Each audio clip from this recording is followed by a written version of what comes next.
Değil. Dərsimiz informatika və onun əsas anlayışlarıdır. Ümumiyyətlə Müəllim, deyim. üzrlüsən sözünüzü kəsirəm. Buyur, buyur. İmtahanda səhv düz aparılır. Xeyr, xeyr. Magistrdə hələ ki elə bir qayda tətbiq etməyiblər. İnşallah ki, də etməzlər. Bəli, səhv düzü aparın. Çox sağ ol. Ona görə YouTube-da xoşdur. Görmüsünüz nə qədər paylaşırlar cavab atmağın yolları. Heç bir halda mən elə bir şeylə razı deyiləm. Yəni o işini şansa buraxmaqdır. İnşallah indi özü görəcək ki, biz heç bir halda işimizi şansa buraxmırıq. Demək, informatika termini qısa yazacağam hər şeyi, çünki bu yazmağa vaxtımız getməsin. İnformatika termini informatika 1960-cı ildə elmi ədəbiyyata fransızlar tərəfindən daxil edildi və yeri gəlmişkən heç bir halda biz tarix öyrənmirik. Sadəcə məlumat üçün deyirəm. Yəni tarixləri falan öyrənmirsiniz. 1960-cı ildə elmi ədəbiyyata fransızlar tərəfindən daxil edilmiş informatika iki sözün birləşməsindən yaranıb. Bu sözlər informasiya və avtomatikadır. Yəni informatika sözü belə təsadüfən yazılmayıb. Bəs niyə görə informasiya və avtomatika sözlərindən yaradıb informatika? Çünki informatikanın inşallah əlinizdə kitab olanda oxuyasınız. Bax belə başlayır. İnformatika informasiya üzərində baş verən prosesləri öyrənən elm sahəsidir. Yəni biz birinci bilməliyik ki, informasiyanın hansı prosesləri var. İnformasiyanın 4 dənə əsas prosesi var. Bu informasiyanın toplanması, bu informasiyanın saxlanması, informasiya emalı və nəhayət informasiyanın ötürülməsidir. İndi sual verə bilərsiniz, ay müəllim, nə deməkdir bu informasiya prosesləri? Yəni bu 4 dənə yazdığınız nə anlama gəlir? Baxın, əziz tələbələr, bu o anlama gəlir ki, tutaq ki, hələ ki informasiyanın nə olduğunu demirəm, qalsın. Tutaq ki, informasiya X bir anlayışdır. Yəni bu informasiyadır, X. Sən bu informasiya üzərində cəmi 4 dənə iş görə bilərsən. Yəni bu informasiyanı sən hardasa toplaya bilərsən. Hardasa saxlaya bilərsən. Bunun üzərində etdiyin dəyişikliklər informasiya emalı adlanır. Sonra və bu informasiyanı kiməsə ötürə bilərsən.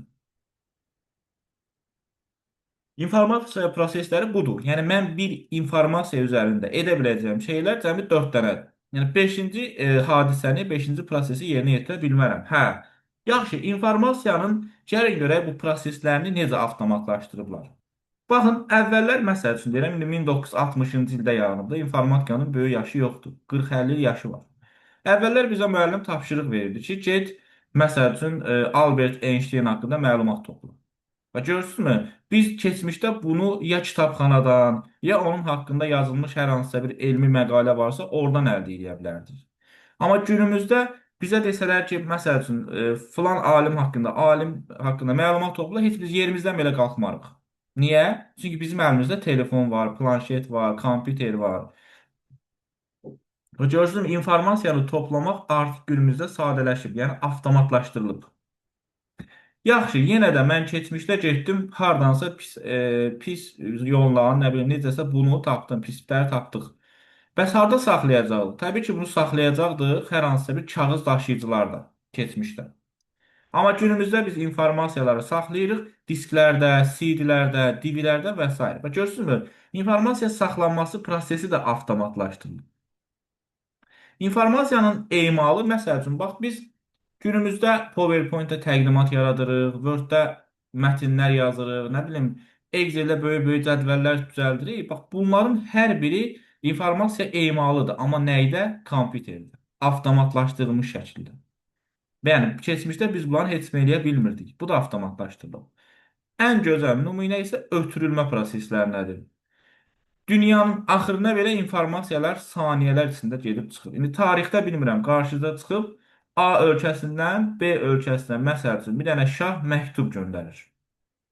Bu məktubun A-dan, yəni A ölkəsindən B ölkəsinə gedib çıxmasına aylar, günlər, bəlkə də elə vaxt olur ki, illər lazım olur. Hələ bunun cavabını demirik, cavab qaytarmır. Ona görə də bax bu günümüzdə dünyanın axırına belə informasiya mikrosaniyə rəsinə gedib çata bilər.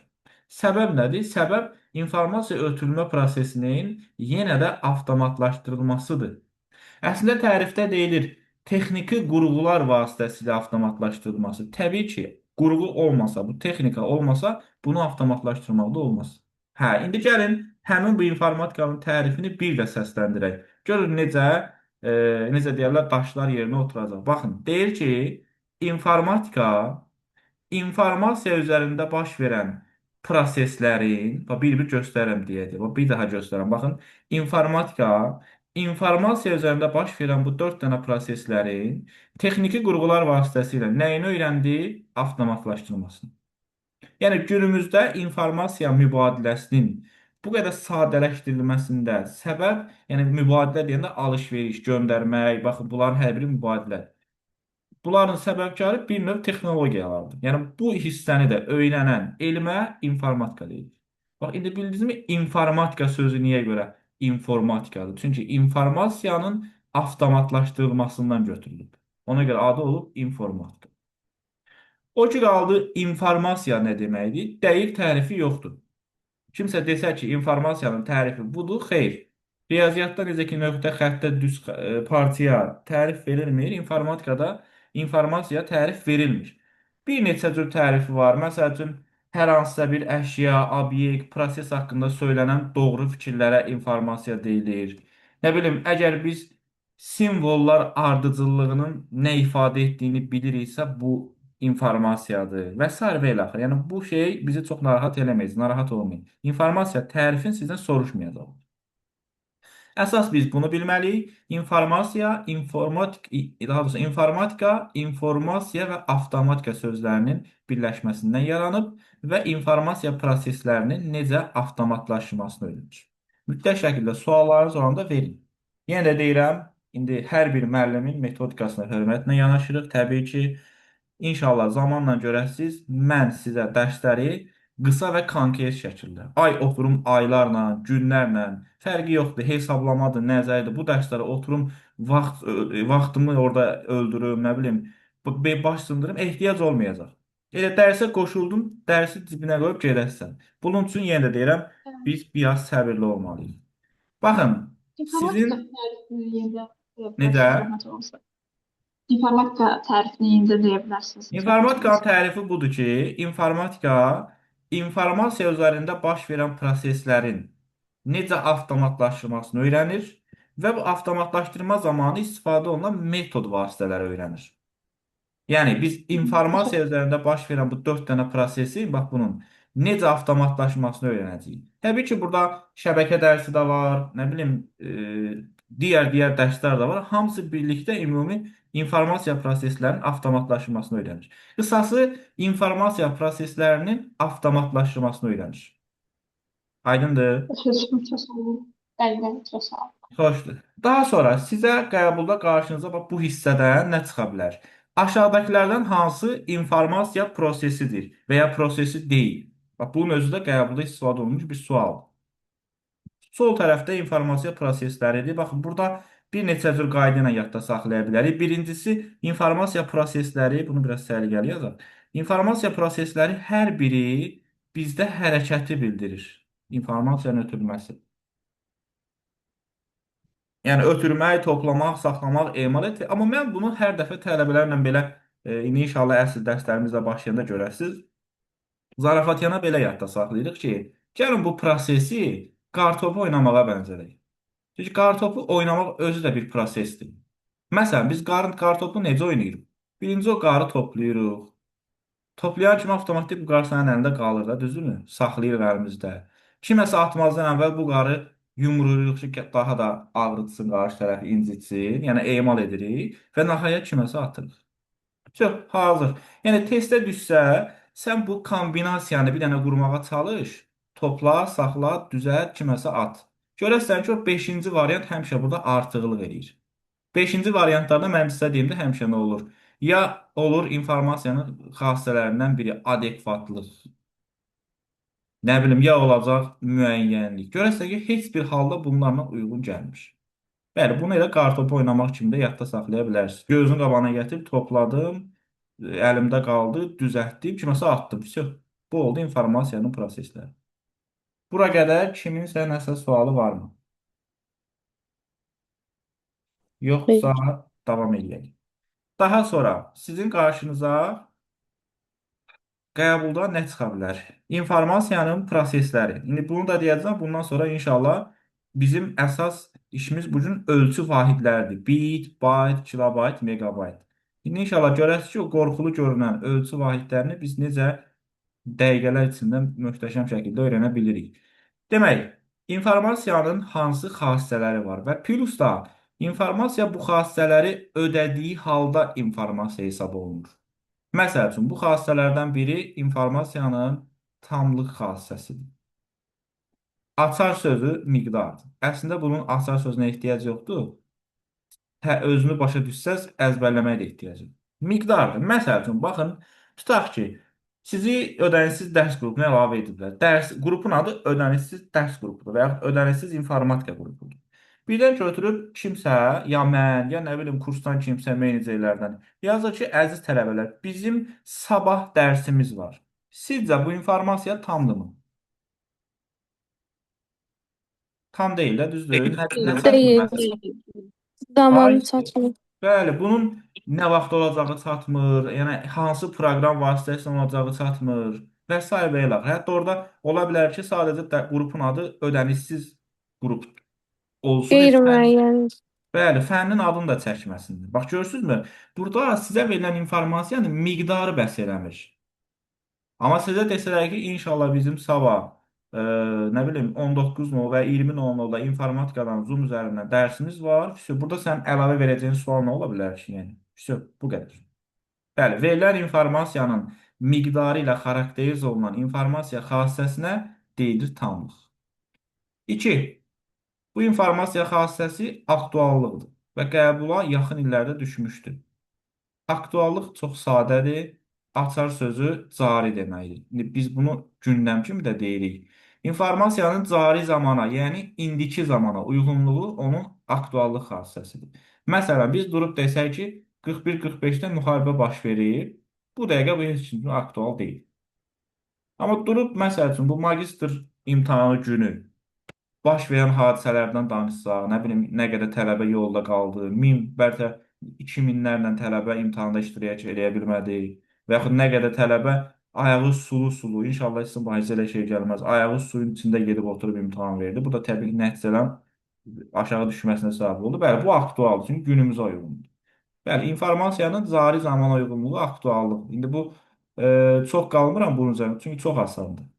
Üçüncü xassə informasiyanın obyektivlik xassəsidir. Obyektivlik. Deməli, informasiyalar ya obyektiv, ya subyektiv şəkildə olur. Obyektiv informasiya odur ki, hər kəsə aid edilir. Yəni, belə deyək də, ümumi reallıq nəticə onu deyirik. Obyektivlik budur. Amma subyektivlik isə bizim şəxsi fikirlərimizdir. Subyektiv. Məsəl üçün, bir nəfər səhər yuxudan durub deyir, hava necədir? İstidir. Hansı ki, bu elə hiss edir deyə havanın isti olduğunu deyir, ha. Amma divardakı ölçü cihazında yazılıb ki, məsələn, müsbət 30 dərəcə.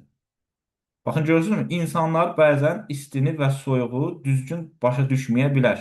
Bəlkə adam var ki, onun bədən temperaturu daha yüksəkdir. Amma ölçü cihazı bizə heç vaxt yalan demir. İndi sizcə, e,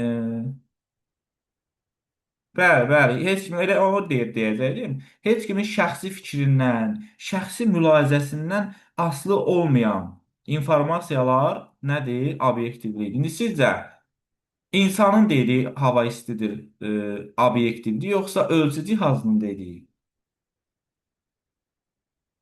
Sizcə hansı olar? Ölçü cihazını. Aha, Ölçü heç cavab, cihazının. bəli. Ölçü cihazının dediyi. Ölçü cihazı. Düzdür, düzdür. Ona görə deyirik ki, hesablamaların və ölçü cihazlarının əldə etdiyi və yaxud onlar vasitəsilə əldə etdiyimiz informasiyalar obyektivlidir. İnsanların şəxsi fikirləri subyektivdir. Bax, ona görə fikir verin. Bu, nə bilim, çox vaxt bu Zaurun Xoşqədəm verilişlərində olur. Düzdür, mən də çox baxan deyiləm. Bir də görürsən, qarşına çıxır. Orada hər hansı bir ekspert durub deyir ki, bu mənim öz şəxsi subyektiv fikrimdir. Yəni, belə düşünürəm, belə hiss eləyirəm. Bəli, şəxsi fikirlər hamısı subyektivdir. 4. Adekvatlıq. Adekvatlıq. Açar sözü uyğun deməkdir. informasiya işin real obyektiv vəzifələrinə uyğundursa, bu informasiya adekvatdır. Yəni bu nə anlama gəlir?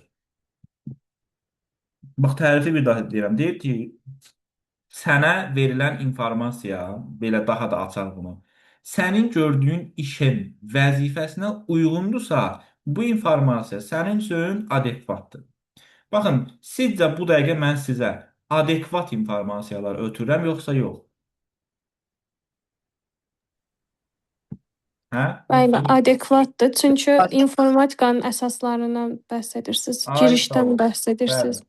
Girişdən Pürüzləşdi. kənara çıxıb digər qəliz bir şey izah etmirsiniz də, Düzdür. yəni. Pürüzdəki siz baxsınız ki, müəllim deyir ki, axşam informatika dərsi keçəcəyik. Yəni sən də beyində düşündün ki, mənim axşamki vəzifəm informatikaya qoşulub özümü orada müəyyən qədər inkişaf etdirmək ki, sentyabrda başqa tələbələr əziyyət çəkəndə mən əziyyət çəkməyim, daha yaxşı qavrayım. Bəli, qoşulub görsəydik ki, tarixdən danışıram. Deyəcək ki, qardaş, mənim vəzifəmə uyğun deyil axı bu. Mən burada informatika öyrənməliydim. Düzdür. Və yaxud yolla gedirsiniz. Bir dənə görürsünüz ki, məsələn, yolun kənarında kimsə maşında nasazlıq yaranıb, yazıq yağın, torpağın içində maşının təkərini dəyişir. Buna qayıdıb deyirik ki, 50 metr qabaqda qəşəng dönərxana var. Orada qəşəng dönər verilir. Yəni o adama həmin dəqiqə bəlkə də nə bilim üzr istəyir, dişinin dibindən çıxan deyir ki, qardaş, mən burada görmüsən vəzifəm, işim nədir bu dəqiqə? Təkər dəyişim. Mən nə edirəm dönəri? Ona görə deyir ki, informasiya işin real obyektiv vəzifəsinə uyğun olarsa, bu informasiya adekvatdır. Əslində bildiyimiz şeylərdir. Biz bunları həyatdan bilirik. Prosta indi elmi dildə biz bunları bilməliyik ki, başa düşməliyik ki, sabah testlərdə də tapa bilək. Hər birinin açar sözü var. İndi tərifləri hansı cür dəyişirlər, dəyişsinlər, fərq eləmir. Əgər sən başa düşürsən mənasını, yenə deyirəm, bunları əzbərləmir heç bir halda. Hələ ki, sonuncu xassəni deyirəm. İnşallah bir-iki dənə əlavə xassə var. Çünki düşmə ehtimalı çox olan bunlardır. Elə bunlar düşür. 3-4 dənə var, onlarda sonralar test üzərindən öyrənəcəyik. Etibarlı xassəsidir. Etibarlı xassəsi əslində belə deyək, adı ilə üst-üstə düşmür ta ki bunu izah eləyənə qədər. İzah eləyəndən sonra görəcək ki, hə, niyə görə bu etibarlılıq imiş. Baxın, bunun ən gözəl nümunəsi nədir? Bax, tutaq ki, indi olmasın sentyabrda. Magistr razılaşmaq istəyirsən, informatika tutaq ki, sənə çətinlik yaradır. Deyirsən ki, biraz informatika müəllimi axtarın. Məsəl üçün, məni sənə hər hansı bir qohumun və tanışın məsləhət gördür. Deyir ki, ged Adil müəllimin hazırlaş. Deyirsən, yox qardaş, o qədər müəllim var ki, qoy bir gedim Adil müəllimin YouTube-da hər hansısa bir dərsi varsa ona baxım. Sonra keçən Adil müəllimlə qrup yoldaşım hazırlaşır. İndi olur da özün biri sonra hazırlaşsın. Ondan soruşun. Sonra Adil müəllimi kursdan soruşub. Kurs təbii ki, müəllimə pis deməz. Deyər, yox, bizim müəllim yaxşıdır. Və nəhayət bir dənə də gedim Adil müəllimin özünün sınaq dərsində iştirak edeyim. Ən yaxşısı elə budur. Aha, baxın, müxtəlif mənbələrdən alınan informasiyalar. Bunlar hər biri mənbədir. YouTube, qrup yoldaşın, sınaq dərsi, kurs. Müxtəlif mənbələrdən alınan informasiyalar üst-üstə düşürsə, yəni hamı desə ki, müəllim yaxşıdır, bu informasiya artıq etibarlı hesab olunur. Yəni bunların hamısının nə ilə yalan deməsi çətin məsələdir. Baxın, mən bir dəfə belə demişdim, sən demə bunu bütün tələbələr səhv başa düşmüş. Bütün olmasa bir 70%. Nəyi? Elə biliblər ki, bu mənbələrdən alınan informasiyalar həmişə müsbət mənada üst-üstə düşməlidir. Xeyr, müsbət yox. Mənfi mənada da. Bəli, bəli, başa düşülən. Mənfi mənada da üst-üstə düşə bilər. Baxın, əgər müsbət mənada üst-üstə düşürsə, informasiya etibarlıdır. Mənfi mənada da üst-üstə düşürsə, yəni hamı desə ki, müəllim pisdir. Bu informasiya yenə etibarlıdır. Elə bir ki, bu dəfə müəllim etibarsız çıxır. Başa düşdünüz? Hər iki halda informasiyanı alan şəxsin xeyrinədir. Yaxşıdırsa, sən yaxşı müəllim tapırsan, müsbət hamısı düşsə. Yox, mənfidirsə, artıq sən pis müəllimdən canını qurtarırsan. Bəli, üst-üstə düşərsə etibarlıdır. Ona görə etibarlı xassəsi doğru qərar qəbul etməyə də kömək edir. Sabah müəllim axtarma, maşın axtar. Nə bilim, telefon axtar. Nə bilim, hər hansı bir insanın haqqında məlumat əldə etməyə çalış. Bəli, doğru qərar qəbul etmək üçün istifadə olunan xassə etibarlıdır. Bu qədər. Bu da bizim xassələr. Sualınız varsa buyurun. Yoxdursa bugünkü dərsimizin ən önəmli hissəsi ölçü vahidi. Nəinki bugünkü dərsimizdə bizim sizlə keçəcəyimiz 12-13 mövzumuz var. Demək olar ki, orada hər mövzuda bəzi mövzulara xaric rastlaşa bilərik. Yəni ölçü vahidlərini bilməmək elə bilin ki, nə bilim, o yola çox belə hazırlıqsız çıxmaq kimidir. İnformasiyanın ölçü vahidləri. Ümumiyyətlə gündəlik həyatımızda biz bir çox anlayışları ölçürük. Məsələn, ağırlığı kiloqramdan ölçürük, uzunluğu metrdən ölçürük və s. və ilə axır. İnformatikada da informasiyanın mütləq şəkildə ölçü vahidləri var. Könül istəyərdi ki, bu qədər olmazdı, az olardı. Onda işimiz də rahat idi. Amma bəli, biraz çoxdur, amma biz onun ardıcıllığını bilməklə bütün ölçü vahidi məsələlərini həll edə bilərik. Bu ölçü vahidləri başlayır hardan? Bitdən. Ən kiçik ölçü vahidimiz bitdir, yəni 1 bit. 1 bit kompüterin yaddaşında ya bir dənə 1-dir, ya bir dənə 0-dır. Baxın, bunun özünü belə bəzən səhv anlaşıla bilir. Yəni, səhv anlaya bilirik. Nə? Bir dənə 1, bir dənə 0 nə deməkdir? Baxın, harada 1 gördünüz, o 1 bitdir. Harada 0 gördünüz, o da 1 bitdir. Amma 1 ilə 0-ı yanaşı gördüm, bu nə qədər eləyir? 2 bit. Bəli. 1 bit 1 və 0 deyil. 1 və ya 0-dır. İkisindən biridir. İkisi bir yerdəsə olacaq 2 bit. 3-ü bir yerdəsə 3 bit. 4-ü bir yerdəsə 4 bit. Bəli, ən kiçik ölçü vahidimiz 1 bit hesab olunur. Get-gedə təbii ki, bu böyüyə-böyüyə gedir. Gəlir 1 bayt. 1 bayt isə 8 bitdir. Bilirsiniz də, yəqin 8 2 üstü neçədir? 2 üstü ay, sağ olun, bəli. 2-nin qüvvətlərini, bax, sizə ən böyük məsləhətim budur. Neçə ildir bu işin içində olan adam kimi. Yay boyu ərzində 2-nin qüvvətlərini öyrənin. Çünki qoşula bilməyənlər kimdir ki, nəzər qoşulanır? Valla, qoşula bilmirlərsə problem yəqin ki, özlərində, çünki bizdə hər şey normaldır. Baxın, Siz qəbul eləməlisiniz müəllim. yox, qəbul edəməlidir. Gəldim müəllim, mən idim. Yox, qəbul etmə ehtiyac yox. Demək, yay boyu ərzində 2-nin qüvvətlərini 200-10-a qədər öyrənin. Çünki sentyabr başlayanda sizi qorxutmayın, burada çətinlik heç yoxdur. Sentyabr başlayanda onu öyrənmək biraz çətinlik yaradır. Bir də görürsən, qəbula, məsəl üçün, bir ay qalıb tələbə hələ də bilmir ki, 207 neçə. Tək informatika üçün demirəm, amma məntiqdə də lazımdır sizə. Deməli, 210-a qədər bilsəz çox yaxşı olar. Sonra 1 bayt 8 bit, bu da 203 deməkdir. Sonra gəlir kilobayt, sonra gəlir megabayt, sonra gəlir gigabayt. Bunlar böyüyə-böyüyə gedir dedi, yoxsa kiçilə-kiçilə? Böyüyə-böyüyə gedirlər. Böyüyə. Bəli, arta-arta gedir. Baxın, sizə sadəcə bir neçə qayda deyəcəm. Bu qayda ilə hamının zülm çəkdiyi ölçü vahidi məsələlərini biz heç yazmadan belə. Yəni, inanın ki, cəmaatın ruçka ilə belə yaza bilmədiyi sualları indi görəsiniz. Biz qələmsiz belə yaza bilərik. Bunun üçün bir-bir izah eləyəcəm sizə. Baxın, nədir? Birinci yadınıza saxlayın. Əgər ölçü vahidi böyükdürsə, siz bu böyük ölçü vahidindən kiçik ölçü vahidinə keçirsinizsə, bu zaman istifadə edəcəksiniz vurma əməlindən. Bunu tələbələrlə zarafata öz aramızda belə deyirik ki, həmişə böyük kiçiyi vurur. Yəni, böyüyün kiçiyə güc çatır. Belə deyir. Böyük kiçiyi vurur. Onda bunun tərsinə olacaq. Kiçikdən böyüyə keçəndə nə edəcəyik? Böləcəyik. Cəmi 2 əməl var. Deməli, böyükdən kiçiyə vururuq, kiçikdən böyüyə bölürük. İndi belə asan gəlir, prosta məsələ vaxtı adamın yadına düşmür ki, mən kilobaytdan bayta keçəndə nə etməliyəm? Və görsəm, adam çaşır. Megabaytdan gigabayta keçəndə nə etməliyəm? Amma biz nəyi bilməliyik? Biz bilsək ki, üzü aşağı gələndə bu ölçü vahidləri böyüyür, heç bir problemimiz qalmayacaq. İndi sizdən soruşuram. Görəsən, megabaytdan bayta keçəndə nə etməliyik? Bölürük. Bölürük. Saçdıq şey. Vururuq, hə? Vururuq. Bəli, baxın, aşağı gələndə bunlar get-gedə böyüyür. Megabayt böyüyür, yoxsa bayt böyüyür? Bayt böyükdür, ona görə də. Yox, bayt, megabayt böyüyür. Megabayt. Bir daha deyirəm, üzü aşağı gələndə artır. Bu ox çəkmişik, artır. Yaxşı, bir daha soruşuram.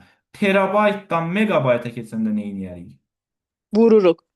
Yenə də Vurur. vururuq. Ay sağ olun, vururuq. Baxın, incə nüans buradır. Buranı bilsəz probleminiz olmayacaq. Yaxşı, baytdan gegabayta. Baytdan gegabayta. Bölürük. Ay sağ olun, bölürük. Məsəl üçün, terabaytdan kilobayta.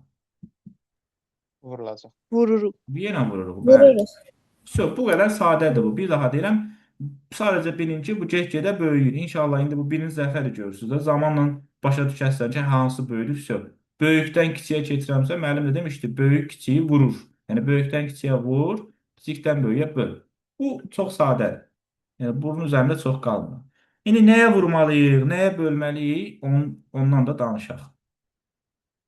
Bax, burada nə edəcəyik? Götürəcəyik bu biti, atacağıq qırağa. Niyə? Çünki burada hamısına fikir verin. İndi baxın. Byte, kilobayt, megabayt, giga, hamısı baytlar nəslidir sanki. Baytla bitir sonu. Amma bir dənə bu bit gəlib işləri korlayır. Bütün bu ölçü vahidləri arasındakı məsafə hamısı 2 üstü 10. Hamısı. Bir dənə baytdan bitə 2 üstü 3'dür. Bax, görürsünüz? Ona görə bu işləri korlayır. Yaxşı, sizcə bayt kilobaytdan 210 dəfə çoxdur, yoxsa kilobayt baytdan? Kilobayt baytdan. Bəli, Kilobayt. kilobayt aşağıdakı yuxarıdakından 210 dəfə çox. Bəli. Ay sağ olun. İndi baxın nə edirik? İndi bu böyükdən kiçiyə, kiçikdən böyüyə bunu silirəm ki, yadımızda onu özümüz saxlaya bilək məcbur. Mən bir dənəsini göstərəcəm, qalan hamısını siz rahat deyəsiniz. Bax, necə yazacağıq bunu? Heç bir halda indi YouTube-da qarşıda dərslər çıxacaq. O tipdə öyrənmirsiniz. Mənim dediyim kimi öyrənirsiniz. 1 kilobayt neçə baytdır? Bunu hesablayıram. Birinci sizdən soracağım. Vurmalıyam, yoxsa bölməliyəm? Vurmalısınız. Vurmalı. Ay sağ olun, bəli. Böyükdən kiçiyə vururuq. Yəni böyük kiçiyi vurur. Əla. İkinci nə edirsiniz? Ölçü vahidlərinin hər ikisi daxil sayırsınız. Bir dənə də bir şey deyim. Həmişə çalışın kiçikdən böyüyə doğru öyrənin. Yəni belə öyrənin elə bunu. Bit, byte, kilobayt, megabayt, gigabayt, terabayt. Və biz bunu bilməliyik. Bir dənə bunu bilsəz, vəsə. Sayıram baytdan kilobayta qədər. Bayt 1, düşdüm aşağı, kilobayt 2. Yəni burada arada başqaları da ola bilər. Onu da sayacağıq. Prosta bunların arasında yox deyə saymırıq. Cavablarınız həmişə 200 olacaq. Bu 2 informatikanın ikisidir. Səbəbini sonra deyəcəm. Bu 2-ni biz heç vaxt tapmırıq heçardan. Bu hazırdır həmişə. Biz nə saydıq? 1, sonra byte, sonra kilobayt. 2 dənə saydıq. Həmişə saydığınızdan 1 atasınız. 2-dən 1 çıxanda nə qalır? 1. Hamısında arası 10'da axı, sanki 1 dənə 10 götürdüm. 1 kilobayt oldu 210 bayt. Məsəl üçün yazıram. 1 megabayt neçə baytdır? Vuraq yoxsa bölək? 20 eləyir. Vuracaq. Ay sağ ol, vururuq. Bax, özünüzü çaşdırmayın. Çox möhtəşəm qaydadır. Baytdan megabayta qədər neçədən nədir? 2. 1, yox, özünü də sayırıq. 23. 2, 20 eləyir. 3. 1 atırıq oradan. 3 dənə sayanda 1 atırıq nə qalır? 2. 220.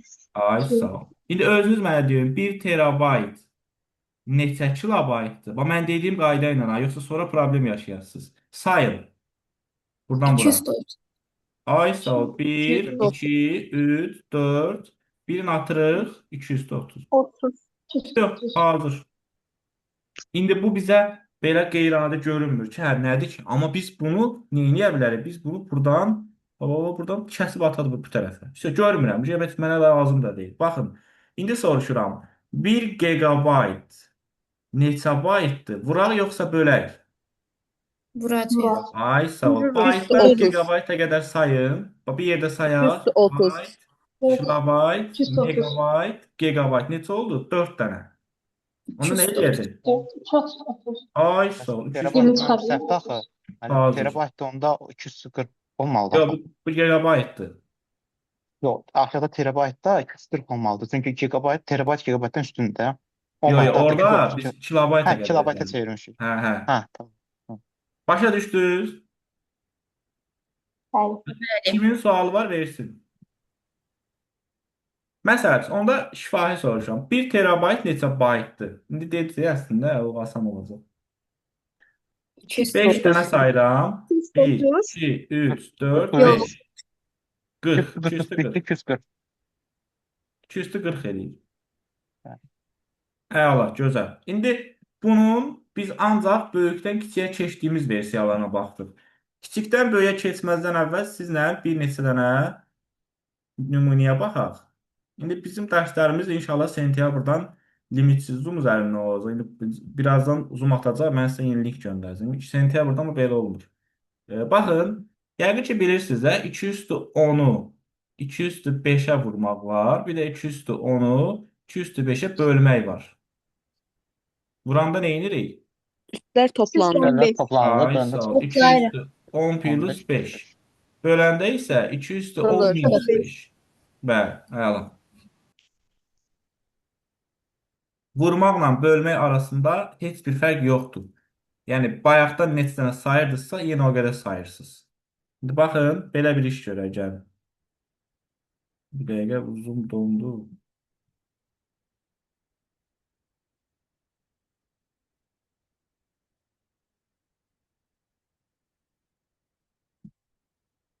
Baxın, məsəl üçün 2 üstü